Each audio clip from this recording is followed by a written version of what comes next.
번째 주제. 너무 가슴 이야기하니까 가슴이 아픕니다. 답답하고 참 정말 그렇습니다. 피로 얼룩진 정권이다.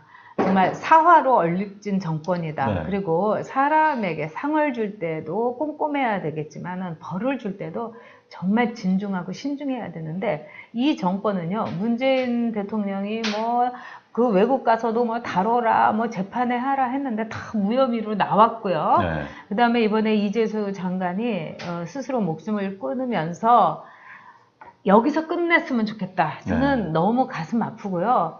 그 다음에 구속영장 그거 발부 이거 되지도 않았는데 수갑 채워가지고 온 국민한테 망신시키질 그럼요. 않았나? 아들 집 방까지 뒤지지 않았나? 네. 저는 이게 노무현 전 대통령이요, 말하자면 그 남산국 사장에 대해서 네. 전 국민한테 망신 주었던 그럼요. 거하고 똑같은 것 같아요. 그러니까 네. 이 인간성이 없습니다. 저는 그렇게 생각해요. 좌파의 특징이 목적의식은 뚜렷합니다. 네. 그러니까 수단과 방법을 가리지 않죠. 목적을 그렇습니다. 위해서라면은. 네. 자, 그런 사고의 틀입니다.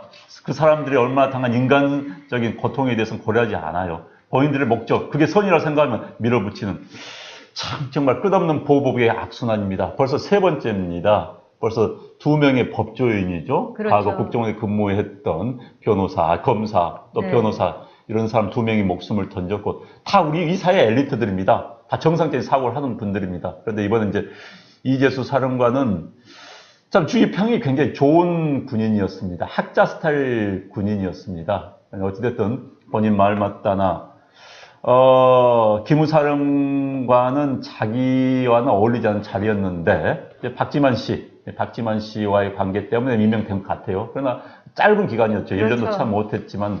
근데 저는 그 이야기는 꼭 해야 됩니다. 그 세월호에 관련해서 사찰했다는 이유인데, 세월호 사건이 터지면요, 군이 거기에 들어갑니다. 해군이 들어갑니다. 또 육군도 돕습니다. 그러면 기무사령 직원들이 또 거기에 들어갑니다. 왜? 군이 들어갔기 때문에, 군이 또 제대로 하고 못하고 있나를 보기 위해서 당연히 들어가는 겁니다. 그리고 그런 과정에서 또 세월호 가족들이 어떻게 하는 거, 정보기관입니다. 기무사는 정보기관. 그러면 그냥 쓰는 겁니다. 써가지고, 자, 현재 상황이 이렇습니다. 그런데 그것을 가지고 사찰이라고. 지금 세월호가요, 저는 참 정말 안타깝습니다. 다시는 그런 일이 일어나서는 안 됩니다. 우리 대책 만들어야 됩니다. 그러나 세월호가 종교가 되면 안 됩니다. 세월호가 지금 종교가 되고 있어요. 종교가 되다 보니까 거기에서 조금만 뭐 하면 다 이거 범죄 집단 시켜버리는 겁니다. 그건 아니에요. 기무사가 본인이 이렇게 억울했다는 거 아닙니다. 그래서 수사 들어가가지고는 다 내가 인정한다. 5년 전에 나 기억도 안 나지만 인정한다. 그러고 나왔다는 거 아닙니까? 참, 그렇게까지 해가지고 한 인간을 죽음으로 모으는 이 정권, 이 검찰 수사, 검사들요, 그래서는 안 됩니다. 지금 이제 뭐 일개 그 중앙의 그 공안부 검사의 문제는 전 아니라고 봅니다. 그 검사가 왜 이렇게까지 했을까? 이 구속영장 발부되기 전에 수갑 채우고 그 다음에 집을 수색하면서 아들 그 말하자면은 이 방까지 뒤지고, 그 다음에 세 번째 본인이 있는 그 블록체인 업체에 대해서도 뭐 여러 가지 뭐 그냥 수색을 하고 이러니까 전방위적인 압박을 이분이 받은 겁니다. 그리고 기무사령관으로서 자신이 기무사가 있었으면 당연히 그 일을 해야 되지 않았겠습니까? 그런 점에서 자신의 압박을 떠나가지고 내 주위의 사람들에게 모두 다 폐를 끼치는구나. 그리고 내 주위의 사람들을 모두 잡아갈 거구나. 이렇게 생각하니까 이분이 너무나 미안해지고 너무나 화가 났고 이렇기 때문에 내 몸 하나 희생해서 그 사람들 살리자. 이렇게 생각한 겁니다.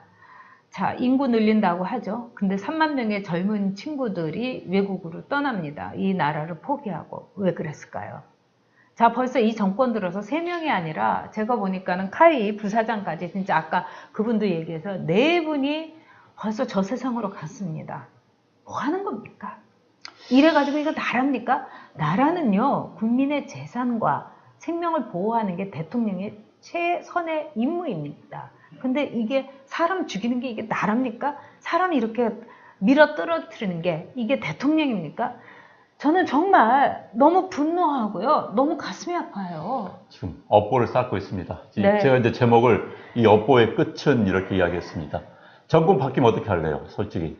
만약에 보수 정권 들어가면 또 이런 일. 없는 거 아닙니까? 전 검찰도 네. 좀 문제 있다고 보는 게요. 자, 이제 검찰이 일단 제일 우려하는 게 검찰 좀 제대로 하고 자, 이렇습니다. 지금 검찰 수사하는 수사가 이제 겁날 겁니다. 왜? 정권 바뀌면 나도 이제 큰일 나는 거 아니에요. 그러면 이 집권 세력과 공동 운명체가 되는 거예요. 그럼 어거지를 써서라도 현재 반대 세력들을 탄압할 수밖에 없는 거예요. 난 이게 국가의 발전에 있어서 엄청난 비극입니다. 악순환이에요. 지금 검찰들, 자, 뭐 윤석열 씨 정권 바뀌면 나 주겠습니까? 솔직히 윤석열 끝까지 이 정권과 운명 같이 하려고 할 수밖에 없습니다. 그러면은 뭐예요? 어거지 잡아서 모니터하려고 하겠지요. 사실 저는 이번에 이재수 사령관이 사망하면서 검찰에 대해서 약간 감사하다는 이야기 하는 거 보고 난 마음이 아팠습니다. 그야말로 그렇게 쓰고 싶지 않았을 거예요. 쓰고 싶었겠습니까? 자, 별건 수사요. 아까 어떤 별건 수사는 범죄행위라는데 범죄행위 맞습니다. 검찰 수사가 대한민국 검찰 항상 그렇습니다. 이번에도 이제 장담컨대요. 이랬을 겁니다. 자, 이거 수사하다가 다른 것들이 냅니다. 게다가 아까 말씀하셨던 것처럼 블록체인 회사의 고문을 맡았습니다. 그 회사에서 오피스텔 줬습니다. 거기서 서울에서는 집이 없으니까 거기서 자고 다녔습니다. 오피스텔 압수수색 들어왔습니다. 이제 밝혀졌습니다. 그럼 결국 이제 블록체인 회사 조사 들어갑니다. 얼마나 부담 느꼈겠어요. 자기가 이제 놀고 있으니까는 고문을 해서 사무실 주는 그런 회사까지 조사 들어갑니다. 갈 거예요. 그러니까 그럼 이제 검찰은 딱 보였겠죠. 그러니까는 아, 이래서 나를 도와줬던 그분들이 피해를 보는구나. 하니까 끝냈다. 저는 그런 생각이 들어요. 그러니까 별건 수사 잔인한 겁니다. 다른 많은 분들도 별건 수사 이야기해요. 그 건이 아닌데 다른 거 딱 내미는 겁니다.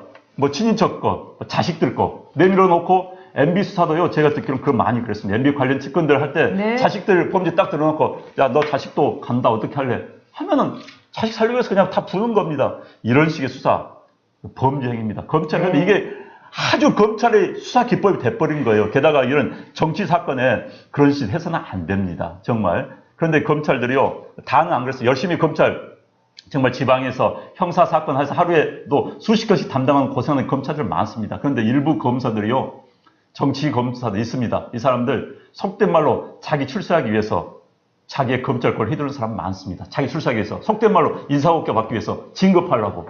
그래서는 안 됩니다. 네. 저는 이번의 경우는 검찰들이 인사고가 이 정도가 아니라 이 정부로부터 검찰 역시 어마어마한 저는 압력을 받고 있다고 생각합니다. 여러분 문무일 총장 이분이 청문회 때 뭐라고 했습니까? 인사청문회 때 적폐 수사는 빨리 끝내야 된다. 그런 게 벌써 1년도 넘었습니다. 그렇지만은 문무일 총장조차도 이 적폐 수사 이런 식으로 그냥 사람들을 파헤쳐가지고 목숨 끊게 하는 이런 벼랑 끝 수사에 대해서 검찰도 문제가 있다는 거 아는 겁니다. 그렇지만은 지금 어떻습니까? 이건 뭐냐면 이 정권이 사람 잡겠다고 나서는데 검찰도 거기에다가 그 직에 있었기 때문에 거기에 동원되는 수밖에 없는 겁니다.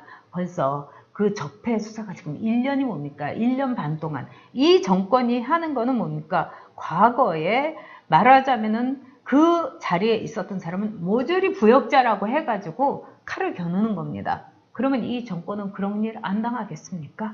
자, 피는 피를 부르는 겁니다. 그야말로 사활을 지금 올해부터 시작해서 내년은 더 하겠죠. 왜? 지금 궁지에 몰린 정권이 하는 게 뭡니까? 여러분 보셨을 겁니다. 끝까지 창으로 찌르고 피보고 이러는 겁니다. 저는 그래서 이 나라의 앞날이 너무너무 정말 걱정스럽습니다. 일단 오늘 이재수 장관이 그래서 어떤 분은 오늘 그런 말을 썼더라고요. 어리석은 선택이었다. 너무 가족과 주변 사람들에게 큰 아픔을 안겨줬다. 오죽하면 근데 그분이 그랬을까 이런 생각도 듭니다. 우리 정말. 모두 이재수 장관의 이 명복을 빌도록 해야겠습니다. 그리고 이 정권 네. 사람들 네. 자기 마음에 안 드는 사람들 전부 적폐 세력이고 전 부역자라는 표현을 쓰는데 아, 무서운 끔찍해요. 표현입니다. 부역자라는 네. 표현은 반역자들 집단에나 쓰는 표현이에요. 그렇죠. 어때 한 공동체에 있는 사람들한테 적폐 세력이라 이름 붙이고 부역자라는 표현을 씁니까? 정말 이건 무서운 이야기입니다. 그 업보의 끝. 그 업보의 끝. 더 이상 이야기 안 하겠습니다. 네. 업보의 끝은 반드시 돌아갑니다. 해방 전후라든가 6.25 때 완장 차고서 그럼요. 네. 막 나왔던 그런 그 표현을 지금 쓰다니 진짜 말이 안 되는 짓을 하고 있어요. 빨갱이들의 네. 그 정말 이 우리 부모님들이 얘기하던 그 빨갱이들을 잊지 못하는 이유가 네. 뭐냐면 그들이 적폐고 부역자에 대해서 어떻게 했느냐입니다. 그렇죠. 막 네. 똑같은 일이 네. 벌어지고 있는 것 같아요. 네. 정말 무섭습니다. 네. 자.